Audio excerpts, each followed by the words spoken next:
Hello friend, मैं सतीश कुमार अपने YouTube channel बीबी के नॉलेज पॉइंट में आप लोगों का स्वागत करता हूं। आई होप आशा करते होंगे स्टूडेंट कि आप लोग अच्छे होंगे।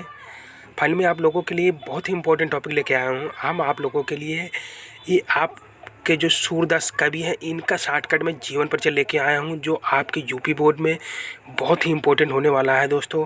क्योंकि ये जीवन परिचय ऐसा है जो यूपी बोर्ड में 100% पूछी जाती है और क्लास 10 के लिए वेरी वेरी इंपॉर्टेंट है, क्योंकि ये सूरदास जी का जीवन परिचय है जो हम आप लोगों के बीच में लेके आए। फाइनली दोस्तों, अगर आपने हमारे चैनल अभी तक सब्सक्राइब नहीं किया तो प्लीज़ हमारे चैनल को सब्सक्राइब कर लीजिए।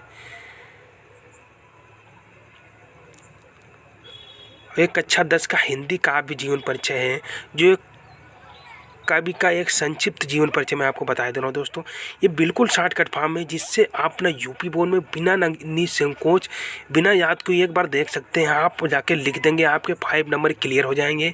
क्योंकि ये एक सूरदास जी का जीवन परिचय है। किसका है फाइनली दोस्तों? ये आपका सूरदास जी का जीवन परिचय है, जो मैं बिल्कुल शॉर्टकट में फॉर्म में लेके आया हूँ। ज़्यादातर स्टूडेंट कमेंट आ रहे हैं कि सर ऐसा बताओ जिससे हम बहुत ही आसान तरीके से जाके एग्जाम में लिख पाएँ।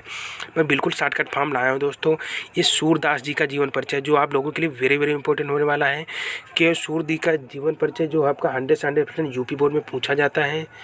तो आपको क्या करना होगा, मैं पहले दोस्तों आप लोगों के लिए ऐसे आपका ज़्यादातर स्टूडेंट कमेंट आते रहते हैं कि सर हम यूपी बोर्ड में जाके अपने एग्ज़ाम में कैसे लिखेंगे। क्योंकि ज़्यादातर बच्चे जो होते हैं ना, वो ये नए होते हैं कि पहली बार हाई स्कूल उनका होता है ना, तो इसलिए उनको ये चीज़ की जानकारी होना बहुत ज़रूरी है कि हम अपना यूपी बोर्ड में कैसे लिखें।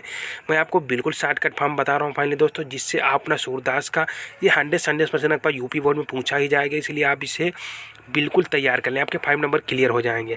आपके ये 5 नंबर का आता है 3x2, आप समझ सकते हैं 3x3, यानी आपके 2 नंबर रचना के होते हैं, 2 नंबर आपके रचना के होते हैं और 3 नंबर आपके जीवन परिचय के होते हैं। मैं आपको शॉर्टकट फॉर्म लेके आया हूँ, देख सकते होंगे। ये आपका सूरदास का जीवन परिचय है। ये हिंदी काव्य क्या है, जीवन परिचय। इनको आपको क्या लिखना, पहले आपको क्या लिखना है, एक पॉइंट में बिल्कुल शॉर्टकट फॉर्म मैं आपको बता दे रहा हूँ दोस्तों, देख सकते होंगे। ये देखो, इनका जन्म 1478 ईस्वी में हुआ। कब हुआ दोस्तों? 1478 ईस्वी में। इनका जन्म स्थान, यानी इनका जन्म किस स्थान पे हुआ? रूनकता नामक गाँव में। उनके बाद इनके पिता का क्या नाम था? रामदास सारस्वत। उसके बाद इनकी मृत्यु कब हुई? इनकी मृत्यु कब हुई? 1583। ये आपके पॉइंट बहुत ही इंपॉर्टेंट है दोस्तों। इनकी मृत्यु हुई 1583 ईस्वी में। उसके बाद नेक्स्ट आ जाएगा, इनकी भाषा कौन सी है? इनकी भाषा है ब्रज। कौन सी भाषा है? ब्रज, क्योंकि सूरदास हमेशा ब्रज भाषा में लिखते। इनकी शैली कौन सी है? मुक्तक शैली गैपद, यानी मुक्तक शैली गेट साहब। ये अष्टछाप एवं भक्तिकाल के कवि हैं। इनकी शैली कौन सी है? गैपद, अष्टछाप एवं भक्तिकाल के कवि हैं। और इनकी रचनाएं कौन सी हैं दोस्तों? सूरसागर, साहित्य लहरी, सूर सारावली। इनके 3 ही रचनाएं हैं जो इम्पोर्टेंट है। आपको क्या याद करना, मैं आपको फिर से एक बार बता दे रहा हूँ, क्लियर किया दे रहा हूँ कि इनका जन्म स्थान 1478 ईस्वी में हुआ, रूनकता नामक गाँव पे। इनके पिता रामदास सारस्वत थे और इनकी मृत्यु कब हुई? 1583 ईस्वी में। इनकी भाषा ब्रज है और इनकी शैली जो है गैपद, अष्टछाप एवं भक्तिकाल के ये कवि हैं। और इनकी रचनाएं सूरसागर वाली, साहित्य लहरी। और इनका फिर नेक्स्ट आ जाए, इनका साहित्य में स्थान क्या है? एक बार फिर से, इनका साहित्य में स्थान, ये भी इम्पोर्टेंट है। ये आपके 2, 4, 5 पॉइंट इनका साहित्य में, आपको साहित्य में स्थान को लिख देना है। कृष्ण भक्त कवियों में सर्वोच्च स्थान है।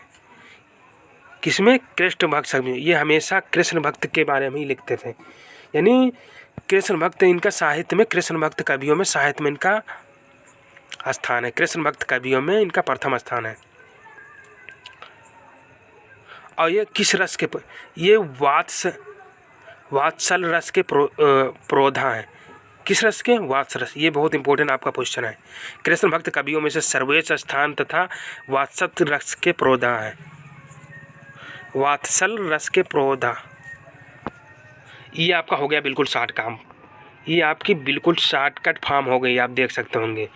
ये आपका सूरदास जी का जो आपका जीवन परिचय है, ये बिल्कुल शॉर्टकट फॉर्म है, जिससे आप बहुत आसानी से अपने 5 नंबर क्लियर कर सकते हो, जो मैंने स्टेप बाय स्टेप बता रखे। अब आपका नेक्स्ट आ जाएगा, ये देखो आप देख सकते होंगे। नेक्स्ट आपका कैसे आ गया आप देख सकते होंगे। ये आपका जो सूरदास जी का जीवन परिचय है आप देख सकते होंगे। ये आपके कब पूछे गए 2015, 16, 17, 18, 19, 20, 21, 22, 23, यानी इस बार भी आपका ये पूछा जाएगा। बिल्कुल क्लियर है आपका, ये 2024 के एग्ज़ाम में आपका बिल्कुल पूछा ही जाएगा। ये आपका क्लियर है, यानी 2024 के एग्ज़ाम में आपका पूछा ही जाएगा। अब ये आपका हो गया 60 फॉर्म। अब ऐसे भी आप तैयार कर सकते हैं, दोनों फॉर्म मैं आपको लेके यहाँ दोनों तरह से आप बिल्कुल तैयार कर सकते हैं। ये हो गया सूरदास। देखें यहाँ से देखिए सूरदास का जीवन परिचय, यानी जीवन परिचय है सूरदास का। सूरदास जी का जन्म 1478 ईस्वी में वैशाख शुक्ल पंचमी,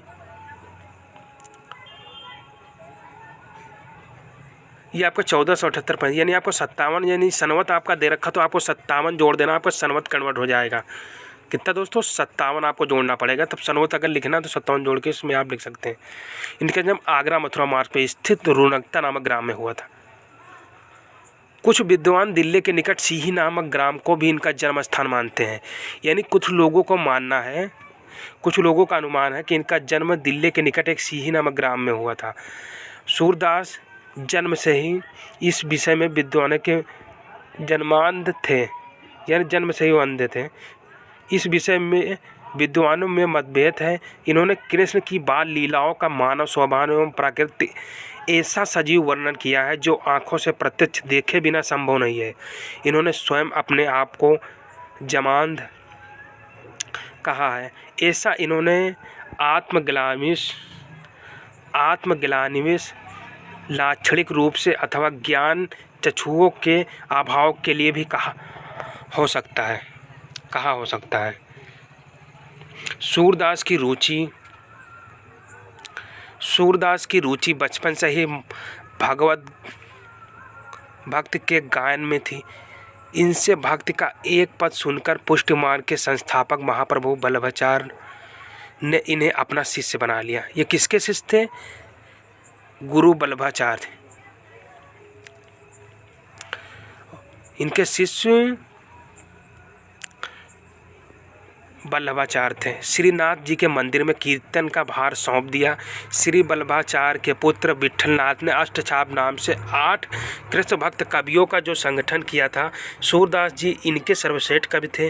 वे गौ घाट पर रहकर जीवन पर्यंत कृष्ण की लीलाओं का गायन करते रहे हैं। सूरदास जी का गोलोकवास यानी सूरदास जी की मृत्यु 1583 ईस्वी में गोसाई विट्ठलनाथ के सामने गोवर्धन की तलहटी के पारसोली नामक ग्राम में हुआ था। खंजन नयन रूप से रस माते पद का गान करते हुए इन्होंने अपनी भौतिक शारीरिक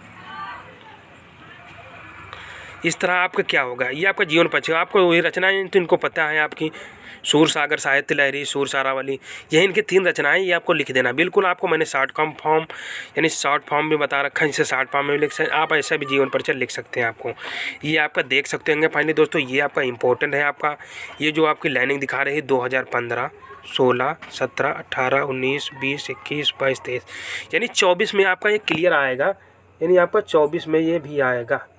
आप देख सकते होंगे 24 में भी आप पूछा जाएगा, इसलिए आपका वेरी इंपॉर्टेंट है। आप देख सकते होंगे ये आपका हो गया 24 में। ये जो मैंने शॉर्ट फॉर्म रखी है बिल्कुल तैयार कर लेना है, क्योंकि शॉर्ट फॉर्म आपको याद करने में बिल्कुल आसान रहेगी, जो मैंने बता रखा है स्टेप बाय स्टेप। फाइनली इस तरह बता रखा। और फाइनली दोस्तों यूपी बोर्ड से कोई भी जानकारी होती है, मैं सारी सब्जेक्ट की जानकारी और सारे जितने भी स्टूडेंट हैं सारे सब्जेक्ट के दोस्तों मैं तैयारी कराता हूँ यूपी बोर्ड के, क्लास 10 हो 12। अगर आपने हमारे चैनल अभी तक सब्सक्राइब नहीं किया तो प्लीज़ हमारे चैनल को सब्सक्राइब कर लीजिए। तब तक के मिलते हैं एक नेक्स्ट वीडियो में नेक्स्ट टाइम। तब तक के लिए दोस्तों धन्यवाद।